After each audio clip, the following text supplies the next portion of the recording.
এলাকার জন্য রাস্তাঘাট, তারপরে হচ্ছে কর্মসংস্থান তৈরি করে দেব।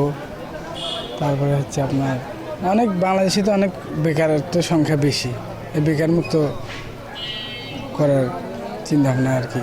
আমাদের যে কোনো চিকিৎসার জন্য হয় রংপুর, না হলে ঢাকায় যেতে হয়। গাইবান্ধায় চিকিৎসা সুস্থ ব্যবস্থা নাই আর কি, সেটার দিকে একটু নজর দিতাম। তার হচ্ছে শিক্ষাক্ষেত্রে আমরা অনেক পিছিয়ে আছি, কৃষি বিশ্ববিদ্যালয়টা হলে অনেক ভালো হতো। এগুলো বিষয়গুলো নিয়ে আমরা কাজ করার দৃঢ় প্রত্যয় থাকতো আমার। গাইবান্ধা একটি অবহেলিত জেলা।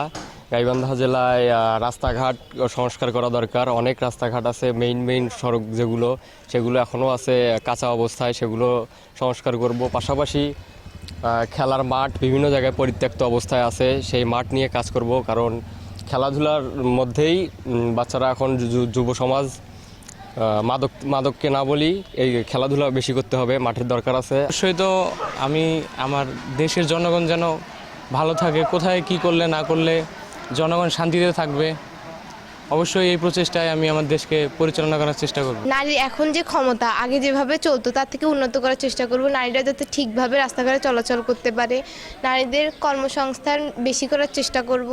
তারপর হচ্ছে শিক্ষার হার বেশি করার চেষ্টা করব। বেকারত্বের যে হার, যারা বেকার তাদের জন্য কর্মসংস্থানের ব্যবস্থা করব।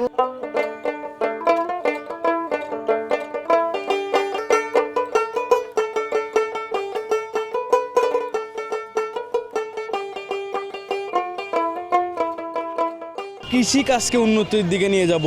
বিশেষ করে কৃষকেরা যে ন্যায্য মূল্য পাচ্ছে না, সেটাকে বিবেচনা করে তাদের সাথে বসবো এবং তাদের কৃষকদের উন্নয়নের ব্যবস্থা করব। আমাদের উত্তর অঞ্চলের নদী ভাঙ্গন এলাকাগুলোর অনেক বন্যা এলেই, দুর্যোগ এলে অনেক সমস্যা দেখা দিচ্ছে। বাঁধ মেরামত করার চেষ্টা করব, ভালো একটা আবাসিক চেষ্টা করব।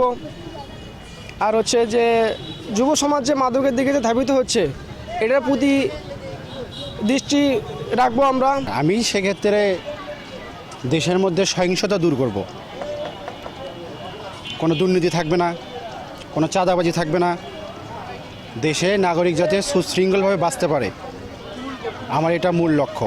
ফার্স্ট অফ অল উত্তরবঙ্গের জন্য কিছু করতে চাই, কারণ অনেকেই মনে করে যে উত্তরবঙ্গ অবহেলিত, এই দিকে তেমন কোনো কর্মসংস্থান বা কলকারখানা এমন কিছুই নেই। তো আমি চাই যে এই দিকে কর্মসংস্থান হোক, কলকারখানা হোক, যাতে আমাদের ঢাকা শহরের উপর থেকে এই কর্মসংস্থানের চাপটা কমে আসে। প্লাস দুর্নীতির বিরুদ্ধে কঠোর পদক্ষেপ নিতে চাই, কারণ অনেক জায়গায় দুর্নীতি ছড়িয়ে আছে, আর ন্যায় বিচার প্রতিষ্ঠা করতে চাই।